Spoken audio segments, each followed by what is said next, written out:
Chapter 18. Northeast Ridge. May 10th, 1996, 28,550 feet.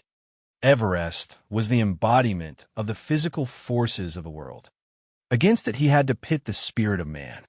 He could see the joy in the faces of his comrades if he succeeded.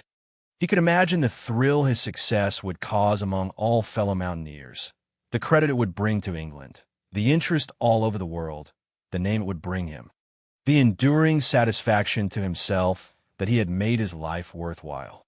Perhaps he never exactly formulated it.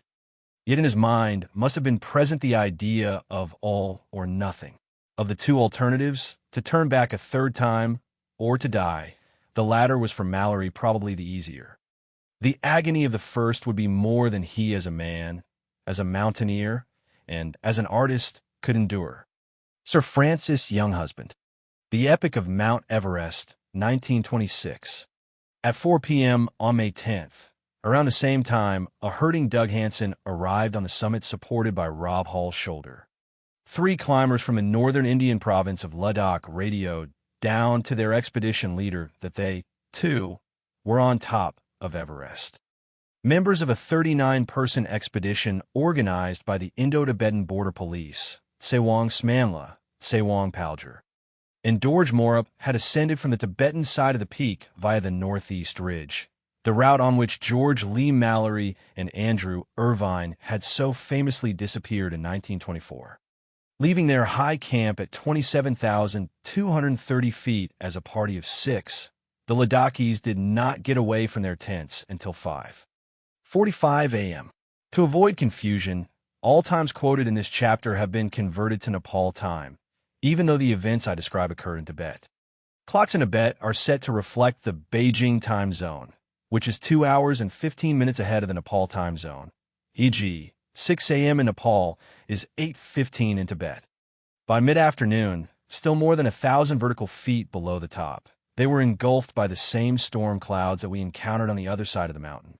3 members of the team threw in the towel and went down at around 2 p.m., but Smanla, Palger, and Morup pushed onward despite the deteriorating weather. They were overcome by summit fever, explained Harbhajan Singh, one of the 3 who turned around. The other 3 reached what they believed to be the summit at 4 p.m., by which time the clouds had become so thick that visibility was reduced to no more than 100 feet. They radioed their base camp on the Rongbuk Glacier to say they were on top, whereupon the leader of the expedition, Mohinder Singh, placed a satellite telephone call to New Delhi and proudly reported the triumph to Prime Minister Narasimha Rao. Celebrating their success, the summit team left an offering of prayer flags, katas, and climbing pitons on what appeared to be the highest point, and then descended into the fast-rising blizzard. In truth, the Ladakhis were at 28,550 feet when they turned around, about 2 hours below the actual summit, which at that time still jutted above the highest clouds.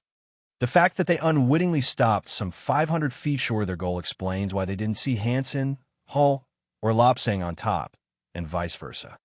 Later, shortly after dark, climbers lower on the Northeast Ridge reported seeing 2 headlamps in the vicinity of 28,300 feet, just above a notoriously problematic cliff known as the Second Step. But none of the 3 Ladakhis made it back to their tents that night, nor did they make further radio contact. At 1:45 the next morning, May 11th, around the same time Anatoly Bukreev was frantically searching the South Col for Sandy Pittman, Charlotte Fox, and Tim Madsen, 2 Japanese climbers, accompanied by 3 Sherpas, set out for the summit from the same high camp on the Northeast Ridge that the Ladakhis had used, despite the very high winds buffeting the peak. At 6 a.m., as they skirted a steep rock promontory called the First Step, 21-year-old Isuke Shigekawa and 36-year-old Hiroshi Hanada were taken aback to see one of the Ladakhi climbers. Probably Palger, lying in the snow, horribly frostbitten but still alive after a night without shelter or oxygen, moaning unintelligibly.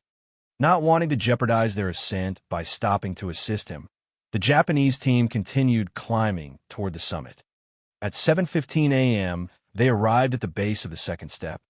a dead vertical prow of crumbling schist that is usually ascended by means of an aluminum ladder that had been lashed to the cliff by a Chinese team in 1975. To the dismay of the Japanese climbers, however, the ladder was falling apart and had become partially detached from the rock. So 90 minutes of strenuous climbing were required to surmount this 20-foot cliff. Just beyond the top of the second step, they came upon the other two Ladakis, Smanla and Morup. According to an article in the Financial Times written by the British journalist Richard Cooper, who interviewed Hanada and Shigekiwa at 21,000 feet immediately after their ascent. One of the Ladakis was apparently close to death, the other crouching in the snow.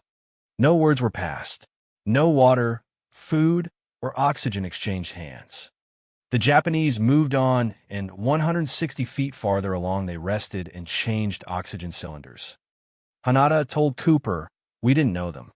No, we didn't give them any water. We didn't talk to them.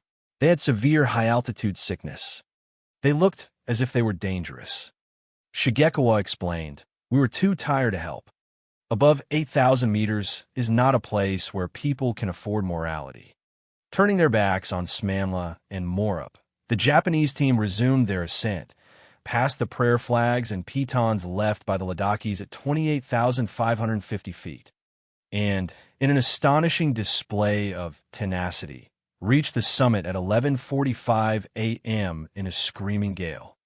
Rob Hall was at the moment huddled on the south summit, fighting for his life, a half-hour's climb below them along the southeast ridge. During their return down the northeast ridge to their high camp, the Japanese again came across Smanla and Morup above the second step. At this time, Morup appeared to be dead. Smanla, though still alive, was hopelessly tangled in a fixed line.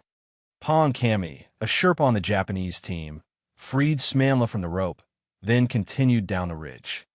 As they descended past the first step, where on the way up they had climbed past Palger, crumpled and raving in the snow, the Japanese party now saw no sign of the third Ladaki. 7 days later, the Indo-Tibetan Border Police Expedition launched another summit attempt. Departing their high camp at 1:15 on the morning of May 17th, 2 Ladakis and 3 Sherpas soon came upon the frozen bodies of their teammates. They reported that one of the men, in his death throes, had torn off most of his clothing before finally succumbing to the elements. Smanla, Morup, and Palger were left on the mountain where they had fallen, and the 5 climbers continued to the top of Everest, which they reached at 7:40 a.m.